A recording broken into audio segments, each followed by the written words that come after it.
ఒక పర్వతం. అది కేవలం రాళ్ళ సమాహారం కాదు, అది స్వయంగా పరమశివుని జ్యోతి రూపం. అక్కడ ఒకసారి బ్రహ్మదేవుడు అబద్ధం చెప్పాడు. ఆ అబద్ధానికి సాక్షిగా గోవు కూడా నిలిచింది. ఇంకా ఆశ్చర్యం ఏమిటంటే, ఈ పర్వతం చుట్టూ ఉన్న అష్టలింగాలు మన జీవితాన్ని మోక్ష మార్గం వైపు తీసుకువెళ్తాయని చెబుతారు. ఈరోజు మనం తెలుసుకోబోయేది అరుణాచల మహత్యం పూర్తి రహస్యం. బ్రహ్మ విష్ణువు మధ్య ఎవరు గొప్ప అనే వాదన మొదలైంది. అప్పుడు పరమశివుడు అనంత జ్యోతి స్తంభం రూపంలో ప్రత్యక్షమయ్యాడు. బ్రహ్మదేవుడు పైకి వెళ్తూ చివర కనిపించకపోయినా అతను అబద్ధం చెప్పాలని నిర్ణయించుకున్నాడు. ఆ సమయంలో అతనికి ఒక గోవు, ఒక కేతకీ పువ్వు కనిపించాయి. బ్రహ్మ అన్నాడు, మీరు నా సాక్షిగా నిలబడాలి. గోవు మొదట సందేహపడింది, కానీ చివరకు ఒప్పుకుంది. శివుడు అడిగాడు.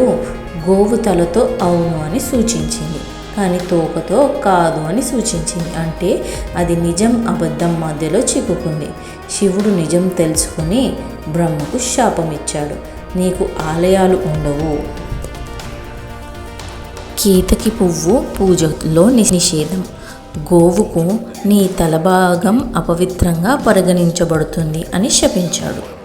శివుని అనంత జ్యోతి స్తంభం ముందుకు వచ్చినప్పుడు విష్ణుమూర్తి తన శక్తిని మొత్తం ఉపయోగించాలనుకున్నాడు. వెంటనే ఆయన వరాహ అవతారం తీసుకున్నాడు. భూమిని చీల్చుకుంటూ లోకాల్లో లోతుగా దిగసాగాడు. ఎంత లోతుగా వెళ్ళినా ఆ జ్యోతి ఆది కనిపించలేదు. చీకటి పెరిగింది, శక్తి తగ్గింది. అప్పుడు విష్ణువుకు ఒక సత్యం అర్థమైంది. ఈ జ్యోతి సాధారణం కాదు, ఇది పరమశివుడే. అలసిపోయి వినయంగా విష్ణువు తిరిగి వచ్చాడు. శివుని ముందుకు వచ్చి నమస్కరించి అన్నాడు, ప్రభో, నేను ఎంత ప్రయత్నించినా ఈ జ్యోతి ఆది కనుగొనలేకపోయాను. నువ్వే పరమాత్మ, నువ్వే అనంతం. అక్కడే అహంకారం ఓడిపోయింది, నిజాయితీ గెలిచింది. ఆ అనంత జ్యోతి శాంతించింది, ఒక పర్వతంగా మారింది. ఇది శివుని అగ్నిలింగం, పంచభూతాలలో అగ్నితత్వం. అరుణాచల పర్వతం చుట్టూ సుమారు 14 కిలోమీటర్ల గిరి ప్రదక్షిణ మార్గం ఉంటుంది. ఈ మార్గంలో 8 పవిత్ర లింగాలు ఉన్నాయి. వాటిని అష్టలింగాలు అంటారు. మొదటిది ఇంద్రలింగం అంటే ఐశ్వర్యం, అగ్నిలింగం అంటే శక్తి, యమలింగం అంటే పాప విమోచనం, నీరుతిలింగం అంటే నెగిటివ్ ఎనర్జీ తొలగిస్తుంది, వరుణలింగం అంటే శాంతి, వాయులింగం అంటే ఆరోగ్యం, కుబేరలింగం అంటే ధనం, ఈశాన్యలింగం అంటే మోక్షం.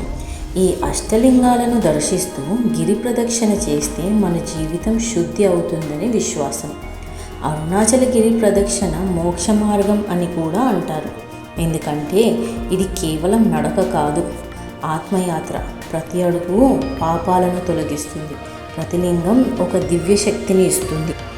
పురాణాలు చెబుతున్నాయి, అరుణాచలం చుట్టూ భక్తితో నడిస్తే పునర్జన్మ చక్రం నుంచి విముక్తి లభిస్తుంది. ప్రతి సంవత్సరం కార్తీక మాసంలో పర్వతంపై మహాదీపం వెలిగిస్తారు. అది శివుని ఆ జ్యోతి రూపాన్ని గుర్తు చేస్తుంది. అంటే అహంకారం నాశనం చేస్తుంది, నిజం మోక్షానికి దారి చూపుతుంది, భక్తి శివుని దగ్గరకు తీసుకువెళ్తుంది. అరుణాచల కొండ వద్ద మరో విశేషం ఉంది. అక్కడ కొందరు భిక్ష తీసుకుంటూ తిరుగుతారు. ఇది కేవలం జీవనోపాధి కాదు, శివుడు స్వయంగా భిక్షాటన రూపంలో తిరిగాడు కాబట్టి ఇది శివుని మార్గం. భిక్ష అంటే అహంకారాన్ని పూర్తిగా వదిలేయడం, అన్నీ శివుడే అని అనుభవించడం. భిక్ష ఇచ్చేవారు కూడా పుణ్యం సంపాదిస్తారు, శివుని సేవ చేసినట్టే.